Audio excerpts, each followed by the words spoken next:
Di sebuah desa kecil di Jawa Barat yang asri, hiduplah seorang wanita muda bernama Aisyah. Wajahnya cerah meski tak lagi sesegar dulu, karena beban hidup sudah ia rasakan. Sejak menikah muda dan kehilangan suami yang pergi meninggalkannya tanpa kabar. Kini, di usianya yang 26 tahun, Aisyah harus menanggung peran ganda sebagai ibu dan kepala keluarga. Di rumah bambu sederhana yang sering diterpa angin malam, Aisyah tinggal bersama anak sematawayangnya, Nadia, yang baru berusia 5 tahun, serta sang ibu yang tengah sakit-sakitan. Mata Aisyah sering tertuju pada Nadia yang polos, dengan harapan besar agar anaknya kelak bisa hidup lebih baik dari dirinya. Keputusan berat yang mengubah hidup. Sore itu, saat matahari mulai tenggelam, Aisyah duduk berhadapan dengan ibunya. Suasana rumah sunyi, hanya terdengar desiran angin dan suara jangkrik di luar. "Bu, ibu yakin aku harus pergi?" tanya Aisyah dengan suara berat. Ibunya menggenggam tangan putrinya erat.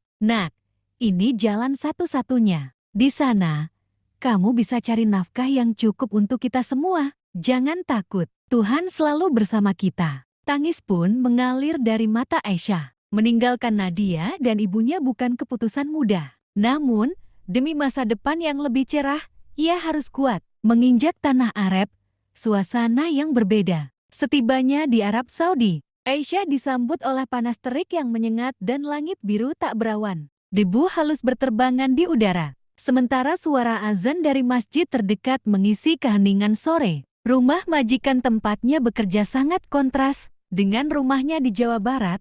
Bangunan megah dengan marmer, mengkilap dan taman yang rapi, membuat Aisyah merasa kecil dan asing di dunia baru ini. Pekerjaannya dimulai sejak subuh. Ia harus menyiapkan sarapan khas Arab seperti khubz dan labneh, membersihkan lantai marmer yang dingin, serta mencuci pakaian berwarna-warni yang menjadi ciri khas majikan. Lika-liku hidup seorang TKW. Hari-hari terasa berat. Suara anak-anak majikan yang sering berteriak dan berlarian di lorong-lorong besar rumah kadang membuatnya rindu suara Nadia yang lembut. Ia sering menahan rindu dengan membaca pesan singkat dari Nadia yang dikirim lewat ponsel kecil yang ia bawa. Malam hari adalah waktu terberat. Kamar kecil di pojok rumah terasa sempit dan dingin, berbeda jauh dengan hangatnya rumah dan pelukan anaknya. Sering ia terbangun karena mimpi buruk, membayangkan ibunya yang sedang sakit. Namun Aisyah tak pernah menyerah. Setiap pagi ia bangun dengan tekad baru,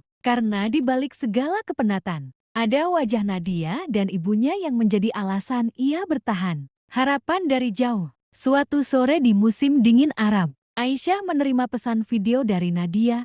Anak kecil itu terlihat memakai seragam sekolah baru, tersenyum cerah dan berkata, "Ibu, Nadia dapat juara 1 di sekolah. Terima kasih sudah kerja keras di sana. Nanti kita akan kumpul lagi." Air mata Aisyah menetes. Meski jauh ribuan kilometer, cinta dan harapan anaknya terasa sangat dekat.